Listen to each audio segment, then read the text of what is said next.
Good morning, everyone, and welcome to the Rangers Review morning briefing. It is Friday, the 8th of August. I'm Derek Clark, and I'm joined this morning by Stevie Clifford. How's it going, Stevie? Yeah, mate. Good morning. Good morning, everyone. It is teaming it down here, Derek. It's pretty wild. It's not a nice day. Just as well, I've only been awake for about 5 minutes, but I'm raring to go. Well, good to have you on. Got to say, your show with Chris, the talking point went down really well yesterday. If you've not watched it, folks, it's on YouTube just now, where Chris and Stevie discuss the Hampden issue. Of course, the first home match, shall we say, taking place tomorrow against Motherwell.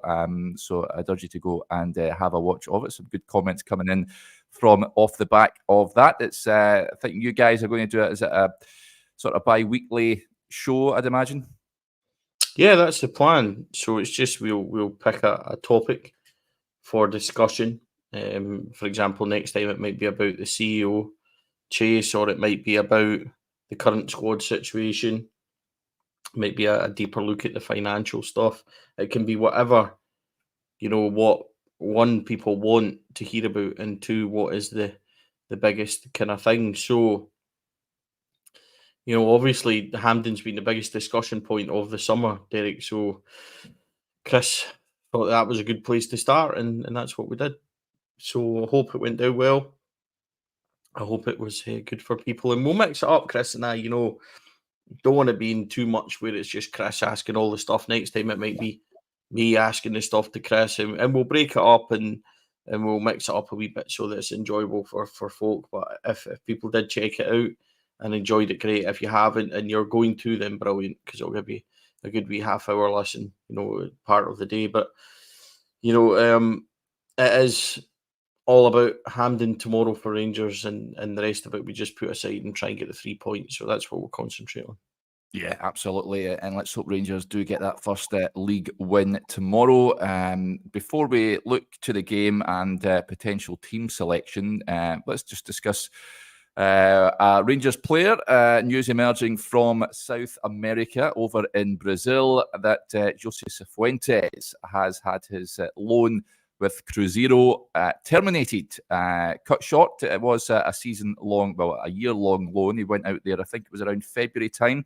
He has only made 3 appearances for Cruzeiro in the league over there in Brazil. Hasn't worked, and that loan has now been terminated. It's been reported over there in Brazil. So he, by all accounts, heading back. Whether he comes back to Glasgow or not, who knows? We know he was heavily linked with a move when the Connor Goldson news was emerging with Aris Thessaloniki, not the same club that Goldson went to, but that the Greek version Aris were linked with a move for Cifuentes.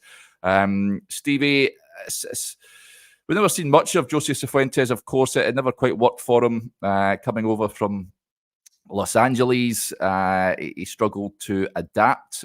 No surprise to see him moved out the first opportunity. I thought it would work for him over there, heading closer, obviously, to his homeland of Ecuador, but it hasn't quite happened for him. And this is another player that Rangers are going to have to try and ship out. Yeah, it's a pity. I thought we were getting shot of him, probably like everybody else, with that 5 million kind of clause to buy. I knew that was too good to be true, to be honest, but maybe there's something lined up for him to go elsewhere. I don't think we would have allowed them to cancel any loans without something going on in the background, Derek. And if they have cancelled it, they've probably paid, a cancellation fee and stuff like that. So it'll be interesting to see what happens with that one, certainly. It hasn't worked out for him. I think Michael Beale described him as the missing link, didn't he? Yeah. The one that was going to put it all together. And sadly, aside of what I thought was a fairly decent 45 minutes out in Betis, and then he went off injured, and that was the beginning of Dujon Sterling in his midfield role. So I think maybe it worked out for the best that way. But aside of that, we never really seen anything of Jose Cifuentes that got us excited. Of course, he was sent off, wasn't he, at home to Dundee, which was then later ruled that he shouldn't have been sent off, and he never really had an opportunity really nail down his position, but I don't think he showed as much either. So it's just another one, Derek. Add it to the list of another 4, 5, 6 others that need to be put out of the club, and we need to try and recoup money for and make sure we don't make the same mistakes again. Every transfer is a gamble, but I remember saying at the time that I'd recently just kind of watched a wee bit of the US League and stuff like that, and I was really excited by Ricky Puig, the boy that I seen for I can't even remember you who were it out is. there, weren't you? Yeah, I can't even remember who it is I seen live, and he was excellent. I remember talking to Scarfield about him, and he really was a terrific player. But I remember saying that the game was really slow and it was really kind of uneventful, and that's the way American football is. So he's came over to a country where it's all kick and rush, and I'm not really surprised that he hasn't settled too much. But so much for the missing link, and you'll just need to be, as I said, no disrespect to the boy, just didn't suit our country, certainly didn't suit Rangers, and we just need to move him on, just like, as I said, like 4 or 5 other. Yep. I remember when Ali Bain, who's been on a few Q&As, lives over there in America, he said that he'd be a real cracking signing for Rangers because he watched him a number of times for LAFC, but for whatever reason, I think there's a number of reasons why it never worked for him at Rangers. So, like you say, Stevie, you'd like to think that the club will have something lined up for him, given that that loan has been terminated. Another player that's heading for the departure door is Todd Cantwell, of course. Me and you were in that press room, Stevie, down in Birmingham when the manager came in and got the Cantwell situation off his chest. Reports in Turkey suggest that Trabzonspor, who are turning into sort of Rangers Mark II, are in talks with Cantwell about a potential switch. He could team up with Borna Barisic and John Lundstrom over there. It would be a bit surprised to see that happen. But apparently, officials from Trabzonspor, according to these reports, were jetting over to speak with Cantwell's representatives about a move to Turkey. He's another one that needs to be offloaded. Stevie, can you see him starring in a Trabzonspor midfield? See, at this rate, Trabzonspor will be trying to sign Broxy Bear next. Everybody, aren't they? So, yeah, I mean, listen, Todd Cantwell doesn't want to play for Rangers. Yeah. So I've got really no concerns about where he goes as long as he goes. As heartless as that might sound, he's just taking up a space and a wage for somebody else that we need to get in. And it's the same with Yanis Hadji. It's the same with Jose Cifuentes. There'll be another few on his list. I've no doubt guys like Ben Davies, Rabbi Matondo and things like that. If there was bids for these guys and clubs were happy, they would be moved on also. So there's still half a dozen that can go out there that Rangers won't really miss. And no disrespect to Todd Cantwell. He came and he promised a lot and never really hit the heights that he should have for many reasons, I think. But it's not a good look, I don't think, for him when, Norwich, there was these questions about attitude. He comes up here and again he's had issues and now he's choosing to bail out and stuff like that. And yeah, it's just all a bit of a shame. But ultimately, ruthlessly, he's taken up a place that somebody far more effective in this squad could be using, Derek. So, best of luck to him. If it's Trabzonspor he goes, he can be pals with Borna and Lunny again. Good for him. But as long as he goes, as heartless as it might sound, then it's the best thing for us, and it's best that he moves on as quickly as possible. Yep, I just hope Rangers get a decent fee for him as well. Trabzonspor, incidentally, lost 1-0 to Rapid Vienna last night in their Europa League qualifier. They were at home, so it looks like they could be heading out of the competition at an early stage. John Lundstrom played that game. Bona came off the bench. Other reports as well, as I've seen over the last day or so, Stevie, is Alex Lowry. Apparently Rangers would be open to offers for Alex for him to move on and get game time elsewhere. He's a player we've spoke about on a number of shows now. Don't think it's going to happen for him at Rangers, in all honesty. He's, of course, he's had the injury situations to deal with, situations off the park as well, which would have been difficult for him with a bereavement. And he just we've seen flashes that he's a talented lad, but I just think it's not going to happen for him at Rangers. And I wouldn't be surprised to see him moving on as well. When you talk about Cantwell, Stevie, is Alex Lowry one you think what might have been? Yeah, undoubtedly. I think Alex has got real potential. Or does he have real potential? Because it's maybe not worked out. What I mean is, at times he's looked like an exciting player. He's given us reason to believe there might be something there in flashes. But sadly for Alex, it's just never really worked. And I don't want to seem harsh. Alex is a boy I really like, but I watched him in that Birmingham friendly, Derek, same as you. We almost sat next to each other at that game, and for that 45 minutes, he couldn't have looked less interested in a Rangers jersey. We both said it at half time. He just looked, his attitude and the way he was kind of working, he just looked like he didn't want to be there, or he looked like a boy that had maybe been told his future wasn't there, or whatever reason. He just didn't hit it off that night. And I remember when he got whipped off at half time, thinking that it wasn't a great sign because, for his first real outing in pre-season, for him to get whipped off that early, it's not great and it doesn't look good for him. And if this is true, and if he has been told that he's time to move on, then it's really sad because Alex Lowry, had the world at his feet, ended up going to Hearts, basically got kicked out of Hearts and told to return to Rangers. Returned to Rangers has, kind of been about for 6 months, injured, not doing very much. And then pre-season, you would expect him to come back. Attitude, fitness, everything in the right place. That number 10 position, Derek's up for grabs. Like, it's there. Literally, there's so many players that you're looking at thinking, not really. And none of them have taken it on, like Cantwell, Hadji, Lowry. None of them have made that effort, you would imagine, to try and get that position.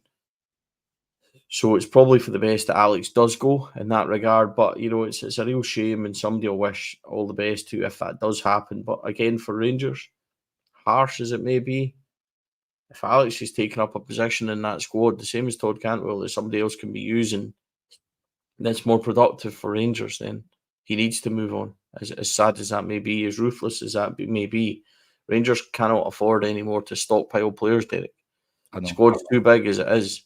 Yep. If there's guys there that aren't benefiting our first team, and there's half a dozen. And listen, by the way, see if your managers had a look at Matondo during last week and then midweek deciding to bring on a left back at left wing because he thinks he might be a wee bit more than what he's seen in Rabbi Matondo. I think that speaks volumes where Rabbi Matondo is as well. So there's positions there, Derek. There's players there on too much money, on big contracts and things that we need to ship out and turn around. So it's a shame for Alex Lowry. I'm not putting him in the same brackets as the big earners and stuff because he won't be, but he's still a boy that if he's not going to succeed here, we need to move on. And I just hope wherever he goes, he can click and, maybe not be the end of his Rangers career in terms of somebody returning. Maybe we can get a sale on, a buyback, all those kind of things if we're sensible. But he really needs to go and take an opportunity elsewhere, doesn't he? I agree. He's 21 years of age now. He has to be playing football. Some comments on Lowry. First, Kenny says, lost my mum 3 weeks ago, so I have a lot of sympathy for Alex. Hope he can find peace and have a good career going forward. Sorry to hear that, Kenny. So condolences to yourself and your family for that. But yeah, it's very difficult, of course. CGM 55, the point. Where does Lowry go? Not sure anyone in Scotland will touch him after the Hearts loan. Well, he got injured, so I think there's a number of clubs that would be happy to have Alex Lowry as part of their squad. It wouldn't surprise me to see him ending up at a club in the Scottish Premiership or indeed down south as well. I think he can do a job for a number of teams. Moving on from that, was of course a big game tomorrow, Stevie, against Motherwell. We're all expecting to see Robin Proper at some point. I expected him to start in midweek, and the manager opted to go for Leon Balogun and John Souttar. Start with the back line. Can you see any alterations to the team from the one that started against Dynamo Kyiv on Tuesday evening? I'm wanting Proper in there for John Souttar. Do you agree? Yeah, probably I do, actually. I've spoken about this in the last few days, and I think John Souttar was uncharacteristically really bad on the ball midweek, especially the first half. He seemed to fix it, and I think the manager seemed to fix it. So was Jack Butland, by the way. See the amount of times he was just shelling it forward, especially in that first half. Like, going to stop it, Jack. So, and there was a lot of times it was just coming straight back. So I think that's an area possibly that we need to have a look at. And the thing with Balogun is he brought a wee bit of strength, he brought a wee bit of pace and composure to that back line during the week that I liked. Ben Davies, again, is just right down the bottom of the pecking order for me. I thought that he, excuse me, got a bit of a torrid time with the boy last week for Hearts up front, didn't he? So, and he was getting out muscled. Like, he's a wee guy, and the wee guy was terrorising him. I know he's got a bit of pace, and the boy, I can't remember his name, it must be. It's falling away from me at the moment. I keep getting him mixed up with Venti at Hibs, but it's not obviously that. I can't remember the boy's name. I can see his face, but he gave him a really hard time, Derek, and even pushing him off the ball in a physical battle and all that. And that to me, I'm just looking at it thinking, well, you're now just automatically behind Suter, behind Balogun, behind Proper already. And Ben Davies is somebody that does that. I remember, Derek, we were on after that Kilmarnock game where we won 3-2 under Michael Beale up there, and I says we got real problems with Ben Davies and the physical aspect, and he's nice and he's tidy positionally. I remember doing an article on it, and it caused absolute furor online. People were saying that. Don't know if you remember. People were saying the Davis article. Yeah, the Ben Davies article, and people were saying, that I was clueless and all sorts of stuff. And here we are, sitting in the position. And if you ask everybody would say the same thing. So it's an interesting one. I just had reservations about Ben Davies from the very, very start as a player that I don't think is good enough for our football club in terms of, the pace and the power and things that we need in a centre half for Scotland. Nice player, tidy, positionally okay. Is he worth the outlay that we give him? Absolutely not. So he's somebody that needs to be moved on. As for tomorrow, proper starts for me. He has to start John Suter or Balogun, whatever one he comes in for. Balogun, at his age, they might decide that they need him for Tuesday more. They might decide that John Suter is okay or might be better with a leader like Proper in next to him. But they, listen, Proper needs to play, Derek. Whoever he comes in for is largely immaterial, I think. And understand, protect him, understand he's been in and out of the country, and largely it's worked okay because they have more or less got away with it in midweek by not playing him. But now he needs to start. He needs to be in our centre defence for that return leg. He needs to play on Saturday as well. And let's get him in as soon as possible. So definitely that change. Ridvan, I wouldn't be starting anybody else ahead of him. Yeah, he had a poor mistake during the week. Tav, I thought, was really good during the week. It would be nice to give him some minutes off tomorrow if we can maybe get 60 minutes out of Tav. Leon King could come in if Dujon is going to play central mid and stuff like that. We would hope that somebody asked me last night on my own pod, what selection would you go for? I would go as strong as I possibly could. We've got five substitutes, Derek. Go and get the game won. Motherwell are coming. They don't have their big players from last year, Theo Bair, Blair Spittle and that. They've all gone. I think they've got 8 first-team players out tomorrow as well. Cantwell was talking about. I think they'll sit in, and Rangers need to go and take that game to them and get that game won. They'll be up for it. Hampden, it's an open venue, etc. But we need to go and get that one. Go and get it won and then make your changes. You've got 5 subs, Derek. You know what I mean? You're not going to make 5 changes to the starting lineup. So go and change that up. You get the game won and then you can go and change it after 60 minutes. But really important tomorrow, Rangers go and set the right tempo and the right attitude from word go and begin to flip the narrative because they've got a real opportunity to do so. You win tomorrow, you get past Kyiv, then you've got another couple of games at Hampden. Could you get a couple of players out? Could you get a couple of players in? You begin to flip that narrative quite a bit, Derek, and then maybe get a stadium update and stuff. I spoke about this on the show yesterday, so it's a real half glass full either way kind of position at the moment for Rangers, but they've got an opportunity to really change it up and not fix things. That's the wrong term because Hearts wasn't a great chance, but they've got an opportunity to really kick on and liven up the support's mood, I think, going forward. Yep. Thanks to a load of you and Jamie Brown and others who said it was Vargas who was giving Davis a torrid time. So thank you for that. And just on the back four, on Balogun in particular, William with a point. Can we afford to play Balogun the full game tomorrow? We can't overuse him this early and then picking up an injury, which I totally get. I think I said that I'd like to see Proper coming in for Suter, but like you, Stevie, I think you'd like to think John Suter would be able to withstand anything that Motherwell will be throwing at Rangers tomorrow. You mentioned a number of players are out injured, not available. I think Lennon Miller's at a doubt as well. So, Rangers should be going out there. And as a comment said a few minutes ago, flying out the traps, I would like to see, get an early goal and then push on. That is the aspiration, as John Bennett would say anyway, so hopefully they can go out and do the business. Big welcome to the wonderful username Crazy Mofo, who's become a YouTube member. Thank you for joining us up. And William has very kindly donated 5 Rangers Review memberships as well. Thank you, William. That is very kind of you to do so.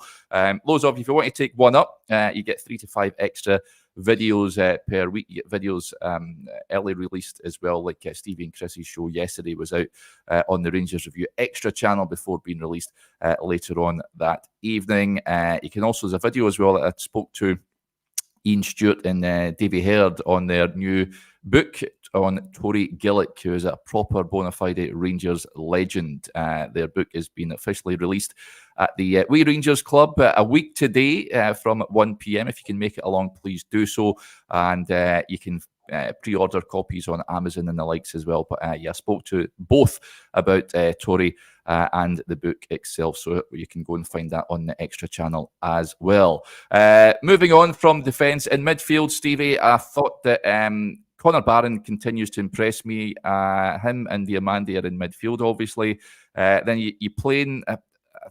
I would personally, we talked about the number 10, I would personally scrap the 10. Tomorrow I can understand playing with a 10. Tom Lawrence probably would be the only candidate to play in that position, do you reckon? Or do you maybe push Diamandi up there and put Sterling and Barron in the middle? No, I would give Sterling again half an hour tomorrow. Let him come in with the aspiration, I think, Derek, that word again, to maybe start Sterling during the week against Kyiv. So I would stick with the same 3 that started. I think Barron has done well. It'd be nice to see Connor Barron not having to run 30 miles in one game just because we can't keep a hold of the ball. So that would be an interesting kind of another John Bennett famous word, caveat to how we play tomorrow. We should have a lot more of the ball, shouldn't we? In theory, we shouldn't be chasing as much. So it gives Diamandi and Barron a chance. Tom Lawrence will have plenty of opportunities, I think, to shoot tomorrow. I think, pack defence, we probably need that difference. So I would keep Tom Lawrence. And by the way, Tom Lawrence did really, really well for the goal during the week. Just a really nice touch by Dessers, wasn't it? But the important thing was that Lawrence didn't hold on to it, overplay it. He just very quickly realised it, just flipped this on. And he did. So then he kept his run going to get numbers in the box as well. So yeah, Tom Lawrence, I thought, did okay-ish at times during the week. I'm still waiting for Tom Lawrence. I've said that quite a few times. So hopefully, he has said privately that he's in the best shape he can be, and he's had a great pre-season and stuff, and he's ready to go. So, Tom Lawrence, if we can get him contributing, will score goals and get numbers. So he starts tomorrow. I think the wings are a big question, Derek, because Big Cyril's going to start up top, isn't he? Because there isn't really anybody else. And Danilo would be nice to give him 15, 20 minutes tomorrow. So Igamani, I think, probably St Johnstone at home in the cup, you would look to give him some minutes as well. But Cyril starts. So who's the 3 behind him? Lawrence, I think, is your 10. Who starts on the left? You're basically throwing something against the wall and hoping it sticks. Hefty's probably the one you would want in. I think he's done enough to merit that. And then on the right hand side, again, it's a toss up, isn't it? Ross McCausland did okay. I think maybe he would be the one that would start with Czerny coming on again for the last half an hour, etc. Scott Wright can be decent at Hampden, but at some point you've got to just admit Scott Wright's had about 3,500 chances in the Rangers jersey and not really taken one of them. So it's disappointing. And people ask, why does Scott Wright try to start and why is he so always about. Scott Wright's amazing in training. Yeah. You know, the amount of players that have told me Scott Wright's absolutely dynamite in training and unbelievable. And Brandon Barker syndrome really just gets on the pitch and can't produce over what he's kind of producing in training. So, you know, I think there was a few players during the week that didn't take their opportunity. Scott Wright was one. On the whole, everybody else was kind of, I thought we did well against Kyiv. I'm not going to change our position on that, but some other players put themselves more in the window than others for future appearances, Derek. So I think your wings is your big question tomorrow.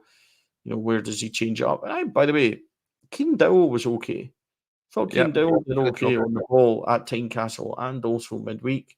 Could he be used more as an 8 in that midfield left side? Could he kind of sit in there?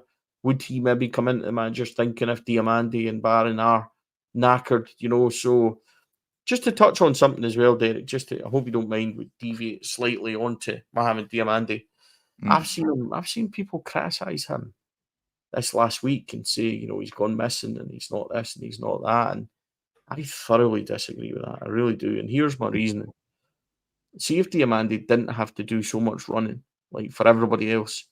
Yeah. And I think, you know, the amount of running and positional covering he's doing, the amount of tracking, the amount of second balls he's trying to win, the amount of recoveries, you know. There was 2 incidents during the week in the first half. One where he laid it off to Tom Lawrence and played on and should have been slipped in. He wasn't. Another one we broke 4 in attack, passed it to Dessers. And Dessers somehow, with everybody 5 yards around him, managed to hit the only place that he couldn't pick anybody out, didn't he? And it kind of went in between. I think genuinely Diamandi is a player. I think he's got a terrific footballing ability. I think there's skill there. And I would like to just see him being able to dictate the ball a wee bit more and us having to do less chasing. So I'm not for criticising Mohamed Diamandi. I think, you know, this is what I was talking about. I think this is what I was talking about the other day when, you know, somebody gives an opinion on something at Rangers. Clement doesn't have tactics, let's get him out. James Tavernier's this, that, and everything else. Mohamed Diamandi's not a footballer. Sometimes when people say it, it becomes truth and people just follow that line. And I think that I would like to see people properly watch Mohamed Diamandi and realise what he does give to Rangers. I think he's a cracking player. Get the setup right around him, which I'm not sure it quite is at the moment. Get that set up around him. Maybe Barron, Sterling, Diamandi might allow him a lot more time on the ball to influence the game a wee bit more. So I'm looking forward to seeing him again if he does play tomorrow and if he is fit enough to start, etc. Because I really believe in him. I think he is a really cracking prospect. And got to remember he's still young. There is going to be games where he drifts in and out and he's not as prominent. But that's my wee pitch anyway for Mohamed Diamandi. See if he stinks it up tomorrow, Derek, then it's not my fault. Yeah, listen, I think the criticism is undue as well. And just off the back of that, a comment from Joe, he says, I'm in between work calls, so not a lot of time to join in mornings, but your point on Wednesday about over-the-top criticism was absolutely spot on, Stevie, and I was glad to hear it. You can read Stevie's piece over on the website this morning, folks, and the link is in the description below this video as well. But Diamandi is a top player. For me, he's someone I think we should just appreciate while he's here. If we can get a couple of seasons out of him and sell him on for a profit, then I think that is what the player trading model is all about. But big fan of Mohamed Diamandi. Right, I think we'll wrap up there. I agree with that team, incidentally. I would have Jeffrey over on the left-hand side. I thought he was excellent when he came on. Wouldn't mind that at all, Derek. So, Yeah, absolutely deserves to start on Saturday. And on the right, I think Czerny still somewhat off in fitness, but if you can get maybe a half or 30 minutes, I think I'd be quite content with that. I'd be quite happy with Ross McCausland over on the right-hand side. If you disagree, folks, let us know in the comments. We'll do our predicted lineups later on, I'd imagine. That might be out tomorrow morning, so you can fire abuse at me for my hot takes, no doubt. But just a heads up as well, today is the press conference day, so we will hear from the manager and whatever player Rangers put up for the press, so it will be interesting to hear from both. And of course, was also told after tomorrow's game, of course, that the second leg against Kyiv on Tuesday coming, it will be, for those of you that can't make it to Hampden, Rangers were keen to make it available to as many supporters as possible, hence why they have struck a deal with the BBC. So the match will be shown live on the BBC Scotland channel, also on the BBC iPlayer as well. So they were keen to stress that they were hoping to make the match available to as many supporters as possible, hence the reason why BBC and not another broadcaster was selected to show that game. So yeah, there you go. Right, that'll do us there. Big thanks to Stevie. Prediction for tomorrow, Stevie, how's it going to turn out? I was just about to ask you if we were going to do that. I fancy Tom Mullins to score tomorrow, and I'll take Rangers to win 2-0 comfortably. I would say, do you know what? See if I was really confident about the amount of goals, I would maybe go for a 3-0, but I think 2-3-0 is where we'll be tomorrow, first win of the season. So, yep, fingers crossed. I realise Motherwell will be a tricky opponent. I really like, actually, Cantwell, the manager. I think he sets them up really well. So we need to be wary of his ability, but back the team to win tomorrow. What about you, Derek? I think it's going to be tight. I'm going to go 2-1. I think Rangers will get over the line. I don't think it's going to be scintillating or anything like that, but the 3 points is all important. So as long as Rangers acquire those, then I will be satisfied. I can assure you of that. You got a goal scorer in there? I'm going to go with Dessers to score and Tavernier penalty. Do you know what? That's funny. I was just thinking about a Tavernier penalty as well, you know. So it's about time we had Scottish football up in arms. So I hope it's a terribly soft one as well, Derek. I hope, do you know what? In fact, I hope it's the exact same as Connor Barron's last week. Just and we get it just to upset everybody. It's been too quiet this week.